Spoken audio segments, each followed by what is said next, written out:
Port maritime, cité balnéaire, Le Havre est aussi une ville littéraire, vous en doutez. Venez donc vous balader au fil des 20 bancs installés par la municipalité, chacun dédié à un écrivain ayant soit vécu au Havre, soit ayant été inspiré par notre ville. Les bancs ont été installés à des endroits en rapport avec des auteurs et une visite littéraire se conjugue à la visite de la ville. Le banc numéro 1 est situé en front de mer, devant la villa maritime, demeure ayant été habitée par Armand Salacrou, auteur d'une vingtaine de pièces de théâtre. En 1974, il publie ses mémoires dont est extrait la citation figurant sur le banc.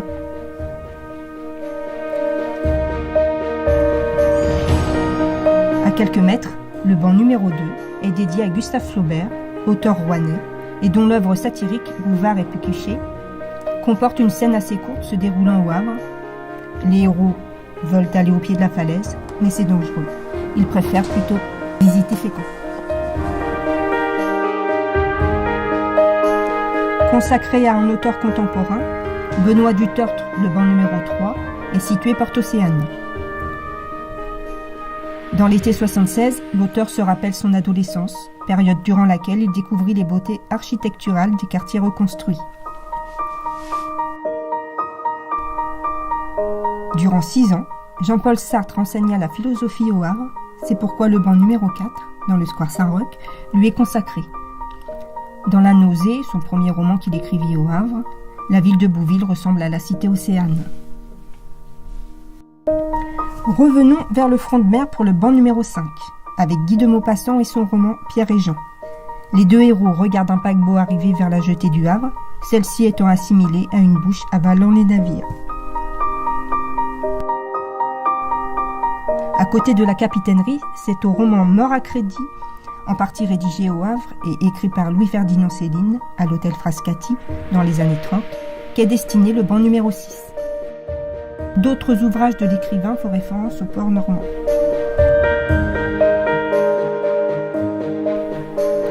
Le quartier Notre-Dame est célébré par Simone de Beauvoir au banc numéro 8.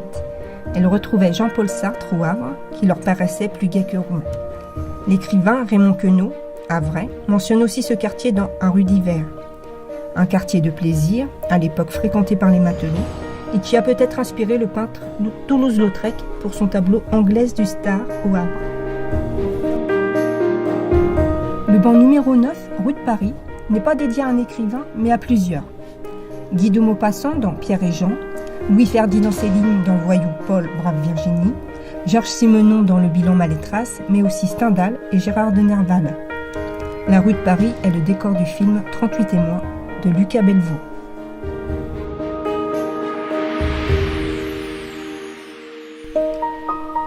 Remontons vers l'hôtel de ville et arrêtons-nous au bassin du commerce. Le banc numéro 10 évoque Georges Limbourg pour sa nouvelle Le Panorama, dans laquelle il décrit ce bassin comme un lieu romantique où les amoureux se donnent rendez-vous. D'ailleurs, Gustave Flaubert y fait référence dans l'éducation sentimentale. Hector Malot dans Romain Calbris et toujours Guy de Maupassant dans Pierre et Jean. Et Philippe Huette en fait le quartier de son héros Gustave Mazurier dans 3 romans. Les peintres aussi ont rendu hommage au bassin du commerce. Eugène Boudin, Claude Monet, Gustave Caillebotte, William Turner, Georges Braque et même Picasso. Juste en face de la Maison du Patrimoine se trouve le banc numéro 11, le Havre bombardé vu par Michel Léris. L'écrivain aimait y séjourner et la description de la ville détruite qu'il en fait en 1945 montre toute la tristesse qu'il ressent.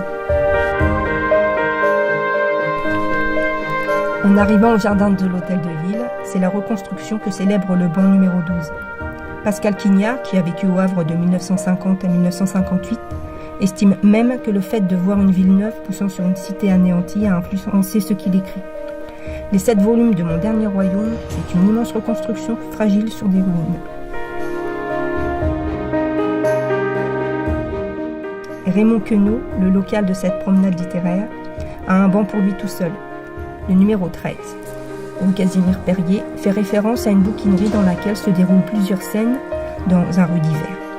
L'auteur de Zazie dans le métro a relevé 11 étapes à Vraise, un peu sa promenade littéraire avant l'heure que les adeptes peuvent parcourir. Derrière l'hôtel de ville, c'est à la côte d'Ingouville de recevoir le banc numéro 14 dont le locataire n'est autre que Honoré de Balzac pour son roman Modeste Mignon. Pour l'écrivain, Ingouville est au Havre ce que Montmartre est à Paris, rien de moins. D'autres hommes de lettres ont décrit ce quartier, Charles Nodier, Stendhal, Gérard de Nerval. Plus qu'un écrivain, c'est un établissement scolaire ayant reçu des célèbres plumes qui accueille le banc numéro 15, le lycée François Ier. Armand Salacrou, Raymond Queneau et Georges Limbourg y furent élèves, ainsi que le peintre, mais aussi écrivain Jean Dubuffet. Jean-Paul Sartre et Raymond Aron y ont enseigné. Et c'est à l'écrivain Jean Dubuffet qu'est consacré le banc numéro 16 près du palais de justice. Dans Biographie au pas de course, il raconte son enfance avec ses condisciples du lycée François Ier. En 1977, la ville du Havre consacre une exposition de ses toiles. Dubuffet est plus connu pour sa peinture que pour ses romans. Le 17e banc, situé entre le bassin du Roi et le bassin du Commerce, est dédié à Henry Miller, écrivain américain, pour son Tropique du cancer. Le héros est enchanté lors de sa découverte de la ville. La ville nous accueillait à bras ouverts. Direction les docks, à l'angle du bassin Paul Vatine et du bassin de l'Eure pour le banc numéro 18, qui nous parle de plusieurs écrivains ayant parlé de Jules Durand, ouvrier charbonnier syndicaliste. Armand Salacrou pour Boulevard Durand, Émile Danoën pour l'affaire Quinault, un forfait judiciaire, Alain Scoff pour Un nommé Durand et Philippe Huette pour Quai de la colère.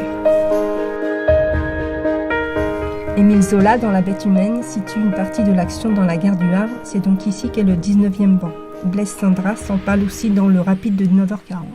Et Jean-Paul Sartre affectionnait bien ce quartier.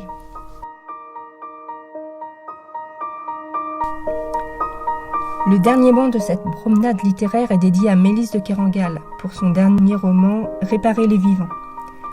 L'université symbolise l'est de la ville. On commence alors à sortir du centre. Le don d'organes, sujet du roman, implique l'hôpital Jacques Monod. Mais là, on arrive à Montivilliers, on sort du Havre. Fin de la promenade.